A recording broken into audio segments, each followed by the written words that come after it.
2000 കലാഭവൻ്റെ ഒപ്പം പോയപ്പോഴേ space mountain എന്ന് പറഞ്ഞിട്ടുള്ളൊരു റൈഡ് ഫ്രണ്ട് ഒരു ബോട്ട് പോലെയാണ് 3 പേർക്ക് ഇരിക്കാം. നമ്മൾ ഇരുന്ന് കഴിഞ്ഞാൽ ഇങ്ങനെ ഒരു ഇരുമ്പ് റാഡ് വന്ന് നമ്മളിങ്ങനെ അങ്ങ് ലോക്ക് ചെയ്യും. ഇന്ന് നമ്മൾ അങ്ങോട്ടും ഇങ്ങോട്ടും പോകില്ല, നമ്മൾ അതിനകത്ത് ഇങ്ങനെ പിടിച്ച് ഇരുന്നാൽ മതി. അപ്പോൾ ഫ്രണ്ടിൽ പോകുന്ന ഇതിനകത്ത് നമ്മുടെ തെസ്നി ഖാൻ, അങ്ങനെ ഒരു 2-3 പേര് ഇരിപ്പുണ്ട്. ഞങ്ങൾ ഇതിനകത്ത് ഏറ്റവും ഫ്രണ്ടിൽ പ്രചോദ്, അതിൻ്റെ പുറകെ ജയകുമാർ, ഏറ്റവും ബാക്കിൽ ഇച്ചിരി പൊങ്ങിയിട്ട് ഞാനായിരിക്കുന്നു. നമ്മളിങ്ങനെ ഇരിക്കുന്നു, ഇങ്ങനെ പോയി ഒരു ഗേറ്റിനടുത്ത് ഫ്രണ്ട് പറഞ്ഞു വെൽക്കം ടു സ്പേസ് മൗണ്ടൻ. ഇത് എന്താണെന്ന് നമുക്ക് അറിഞ്ഞുകൂടാ. വെൽക്കം എന്ന് പറഞ്ഞു ഗേറ്റ് അങ്ങോട്ട് ഓണായത് എന്ന് പറഞ്ഞൊരു ഒറ്റ പോക എന്നൊക്കെ കറങ്ങി പോകുന്നുണ്ട്. എല്ലാവരും ഇതിനകത്ത് പിടിച്ചിട്ട് ആ എന്ന് പറഞ്ഞ് കരഞ്ഞിരിക്കുക. ഞാൻ ഇരിക്കുന്നത് എങ്ങനെയാണെന്നറിയോ? ഒരു കൈ റാഡില്ല, ഒരു കൈ വിഗില. പിറ്റേ ദിവസം ഷോ ഉണ്ട്.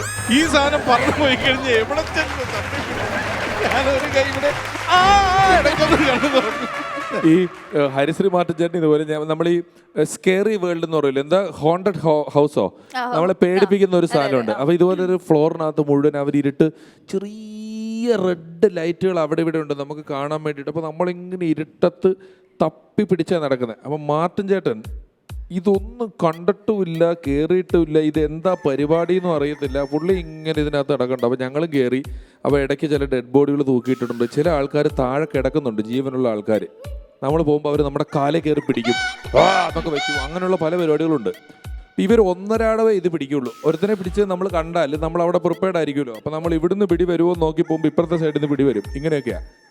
ഞങ്ങളിങ്ങനെ പോയി ഇരുട്ടത്ത് ഇങ്ങനെ പോകുന്നു. മാർട്ടിൻ ചേട്ടൻ പുറകെ വന്നുണ്ട് ഞങ്ങളുടെ. കുറച്ച് കഴിഞ്ഞപ്പോൾ പെട്ടെന്നൊരു അലാറം അടിച്ചു.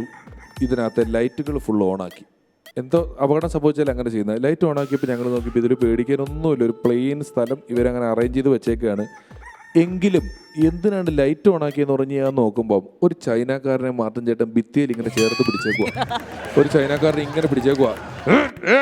ഞാൻ എന്താ മാർട്ടിൻ ചേട്ടാ വെച്ചപ്പോൾ മാർട്ടിൻ ചേട്ടൻ പറയാ ഇവൻ ഒളിച്ചിരുന്ന് എന്നെ പേടിപ്പിച്ചെന്ന്.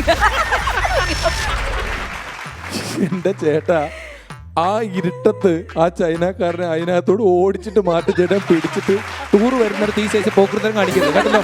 നമ്മൾ ഫാമിലി ആയിട്ട് ടൂർ വരുന്ന സ്ഥലത്ത് ഒളിച്ചിരുന്ന് പേടിപ്പിക്കണ എന്നൊക്കെ ചൈനക്കാരനെ പേടിപ്പിക്കുക. എന്നിട്ട് ചൈനക്കാരൻ പാത്രമായിട്ട് തലക്കിടുന്ന കാര്യം പറഞ്ഞപ്പോഴേ നമ്മുടെ ഇവിടെ ഈ അഷ്ടമി രോഹിണിക്ക് ശോഭായാത്ര എന്ന് പറഞ്ഞൊരു പരിപാടിയുണ്ട്. എല്ലാവരും പല വേഷങ്ങളൊക്കെ കെട്ടി കൃഷ്ണൻ മുന്നിൽ പോകുന്നു, ഭീമൻ, അങ്ങനെ പല വേഷങ്ങളൊക്കെ ആയിട്ട് മുന്നിലേക്കൊക്കെ പോകണം. അപ്പം ഞാൻ കുചേലന കഷത്തിൽ അവലുപൊതിയായിട്ട്, അത് മറ്റേ ദരിദ്ര ലുക്ക് ഉണ്ടല്ലോ, അപ്പോൾ അതുകൊണ്ട് കുചേലനായിട്ട് നെറ്റിയിലൊക്കെ കൂറി തൊട്ട് ഞാൻ ഇങ്ങനെ പോകുന്നു. കുറച്ച് മുന്നിലായിട്ട് കംസനുണ്ട്, മഹാബലി നടക്കുന്നുണ്ട്, പല പുരാണ കഥാപാത്രങ്ങളും നടക്കുന്നുണ്ട്. അപ്പോൾ ഈ കൂട്ടത്തിൽ നടരാജൻ എന്ന് പറഞ്ഞ ഒരാളുണ്ട്. നടരാജൻ എന്ത് വെച്ചാൽ നടരാജൻ ഭീമനാവാൻ വേണ്ടി തീരുമാനിച്ചു. ഇച്ചിരി സൈസുണ്ട് നടരാജന്. ഭീമൻ എന്ന് പറഞ്ഞാൽ ഗത വേണം. ഗത പുള്ളി എങ്ങനെ ഉണ്ടാക്കിയെന്ന് വെച്ച് കഴിഞ്ഞാൽ ഒരു ചെമ്പിൻ്റെ കുടം എടുത്തു.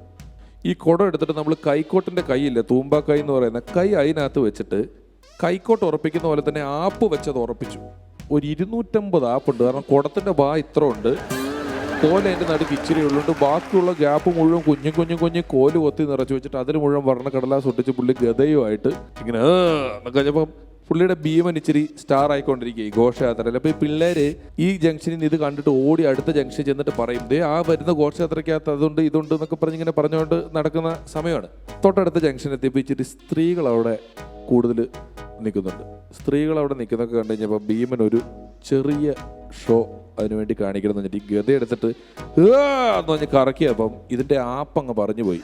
ഈ കുടം തെറിച്ച് എന്ന് ഇത് കണ്ടോണ്ടൊന്ന് ലതിക ചേച്ചി എന്ന് പറഞ്ഞൊരു ചേച്ചിയുടെ തലക്കിട്ട് ഒറ്റ അടി അടിച്ചിട്ട് കുടം കൊണ്ട് ചേച്ചി തലയും കറങ്ങി താഴത്തേക്ക് വീടുന്ന ലതിക ചേച്ചിയുടെ ഭർത്താവ് രാമൻകുട്ടി എന്ന് പറഞ്ഞ പുള്ളിയുണ്ട്. പുള്ളി ഓടി വന്ന് നോക്കുമ്പം ഈ തുമ്പക്കൈയുമായിട്ട് ഈ സാധനം നിൽക്കുക. തല തെറിച്ച് പോയതാണല്ലോ. ഇത് എന്തായുധമാണെന്ന് മനസ്സിലാവുന്നുമില്ല. ഇയാൾക്ക് ഇത് വന്നിട്ട് എന്താ ചെയ്യേണ്ടതെന്ന് അറിയാം. ഇയാൾ ഓടി ഇങ്ങ് അടുത്തേക്ക് വന്നപ്പം ഇതേത് ദൈവമാണെന്ന് അറിയാനും ഒന്നും പറ്റത്തില്ല. പുള്ളി ഇങ്ങനെ വന്നിട്ട് ലതികയ്ക്ക് വല്ലതും പറ്റിയാലുണ്ടല്ലോ എടാ പുരാണ നിന്നെ ഞാൻ വെറുതെ വിടത്തില്ലെന്ന്. കാരണം ഈ കഥാപാത്രം ഏതോ പുരാണ കഥാപാത്രമാണ്. തുമ്പക്കൈ ഉണ്ട്, കിരീടമുണ്ട്. ഇതെന്താന്ന് മനസ്സിലാവുന്നില്ല. തെറി പറയാനും പറ്റത്തില്ല. എല്ലാത്തിനും കൂടെ ഒറ്റ ഒരെണ്ണം പുരാണ.